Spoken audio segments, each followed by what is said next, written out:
Hey, shalom, brothers and sisters. Welcome back. Thank you again for joining me. I've got a question for you. Do you think it's a positive thing to know how to add and subtract? Well, in this case, it's a negative. It's adding and subtracting. It's not a good thing, and I'm gonna explain that. Throughout the scriptures, it talks about if anybody takes away or subtracts words from the scripture or adds their own, are in are in a lot of trouble. And I'm going to share some scriptures with you because it's throughout the scriptures, the Old and New Testament. And I'm going to go to Deuteronomy chapter 4. If you have a Bible, you can follow along with me or take notes or check it out later. I'm going to go to chapter 4, 1 through 2, 1 and 2. Now therefore hearken, O Israel, unto the statutes and unto the judgments which I teach you, for to do them as you may live, and go and possess the land which Yahweh Elohim of your father giveth you.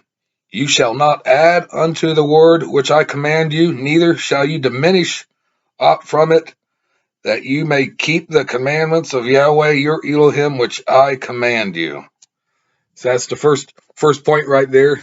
After the children of Israel was taken out of Egypt, by Moses, and the laws were set in motion and everything. They was discovering their Hebrew origins, that they've lost over a couple of centuries.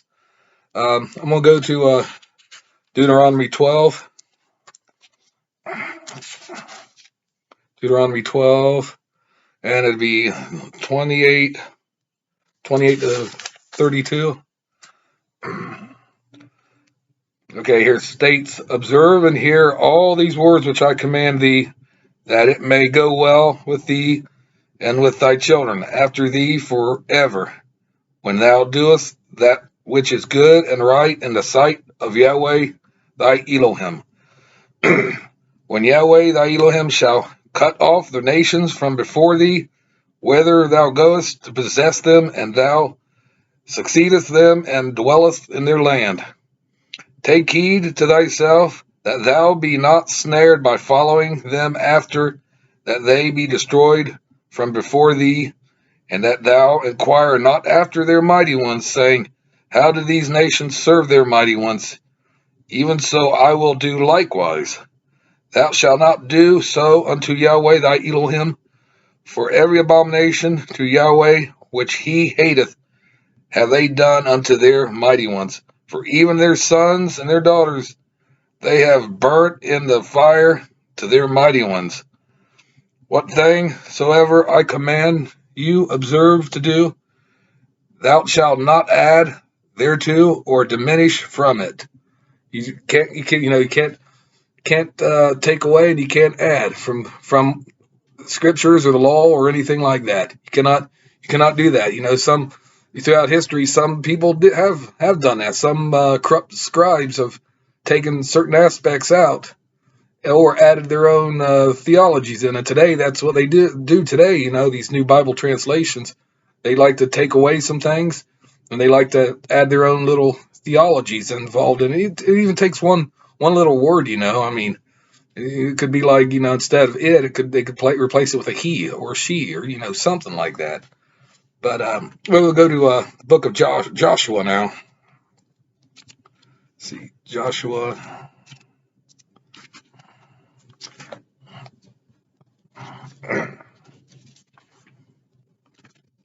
Get my fingers on the pages. Joshua chapter 1. Joshua chapter 1, and it's going to be 6 through 8. Be strong and of good courage, for unto the people shalt thou divide for an inheritance the land which I swore unto their fathers to give them. Only be thou strong and very courageous, that thou mayest observe to do according to the law which Moses my servant commanded thee. Turn not from it to the right hand or the left, that thou mayest prosper whithersoever thou goest. The book of the law shall not depart out of the mouth but it shall meditate thereon day and night, that thou mayest observe to do according to all that is written therein.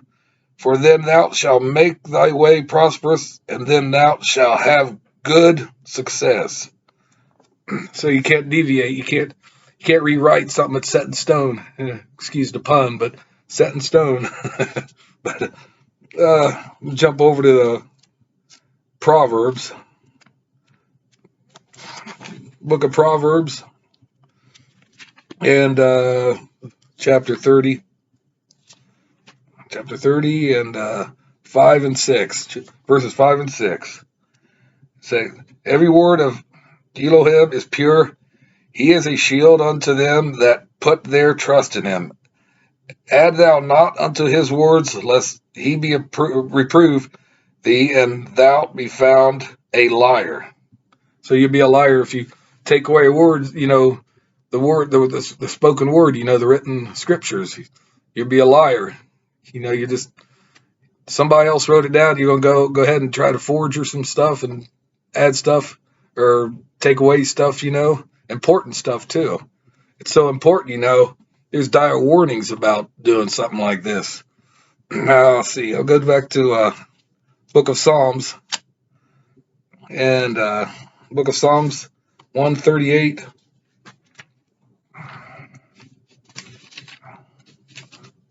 Let's see, 138. Sticky pages here. 138 was a chapter 2 or verse 2. I mean, I will worship toward the holy temple and praise thy name for thy loving kindness and for thy truth. For thou hast magnified thy word above all the name. And the word, meaning the word, is the scriptures, the written word. That's what Yahweh's conveying, through David. David, yes, the king, and he's also considered a prophet too. He spoke to Yahweh. He had the pleasure of doing that, the honor and everything else. Now I'm going to go to book of Jeremiah. There he is, Jeremiah. And 23. Oops, a little too far there. Chapter 23, and it'll be what? 29 to 32. 29 to 32, yeah. For not my word like as a fire, saith Yahweh, and like a hammer that breaketh the rock into pieces. Therefore, behold, I am against the prophets, saith Yahweh, that steal my words, every one from his neighbor.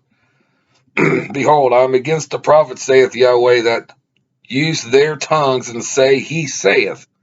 So he's basically, these false prophets come in and say, oh, he's saying this, he's saying that, he's declaring this, and it's not true. They're not speaking on his behalf. Behold, I am against them that prophesy false dreams, saith Yahweh, and do tell them, and cause my people to err by their lies, and by their lightness. Yet I sent them not, nor commanded them. Therefore they shall not profit this people at all, saith Yahweh. So you had some of these false prophets, false ministers, apostles, whatever you want to call them, coming in, and it's didn't just happen in the Old Testament times or even the New Testament times. It's happening right now. Got these prosperity gospel ministers coming in, or these other people, that's not doing a service for the people, the believers. They're tricking them, they're leading them to perdition, and it's not a good thing. They don't sit there and they might give you a couple cozy little Bible references and verses here and there, but they don't teach the fundamentals. They don't teach you the fundamentals at all. So I'm going to go, now we're going to the New Testament. I'm going to go to the book of John. And that's going to be 12. See what the master has to say. 12, 48 to 50, is it? 48 to 50. He that rejects me, or he that rejects me and receiveth not my words hath one that judges him, and the word that I have spoken the same shall judge him in the last day. For I have not spoken of myself, but the Father which sent me, he gave me a commandment which I should say and what I should speak.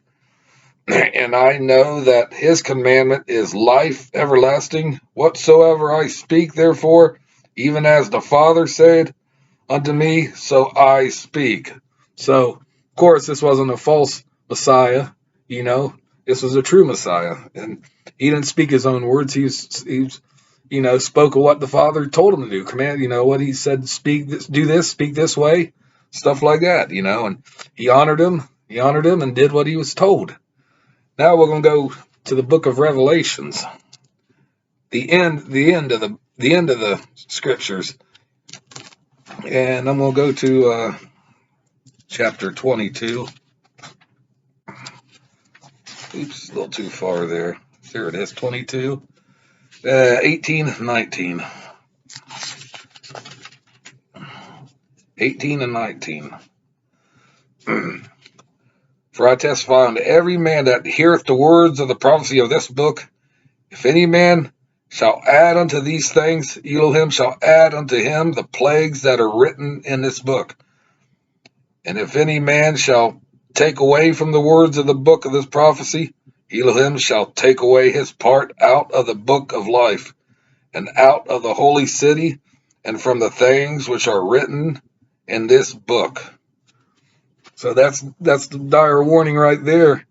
And I wouldn't want to be on that type of receiving end, I don't think you would either. But, it's just things you got to think about. You got to be careful with the Bible translations. These world church councils and whatever, they sit there and try to chop up the scriptures, and they try to give false, translations and something that benefits them. They don't care about the truth. They just care about, tithings, offerings, their paychecks, their glamour, their status, just like the old Pharisees did in the time of Yeshua. They did the same thing. They love to be out there in pomp and everything and thinking they're somebody when they're not. They wasn't. But that's all I really wanted to talk about there, And I hope you learned something from this, and I encourage you to, look up the verses that I, quoted right here. And anyways, that's all I need to say right now. And again, thank you very much for stopping by and listening to me. And hope I didn't talk your ear off too much. But anyways, if you haven't done it yet, please subscribe and hit that notification bell for more content that I'll be coming out with. And also give me a thumbs up, or maybe a 2 or 3 thumbs up. I appreciate that. And until we meet again, I thank you again. Peace out and shalom.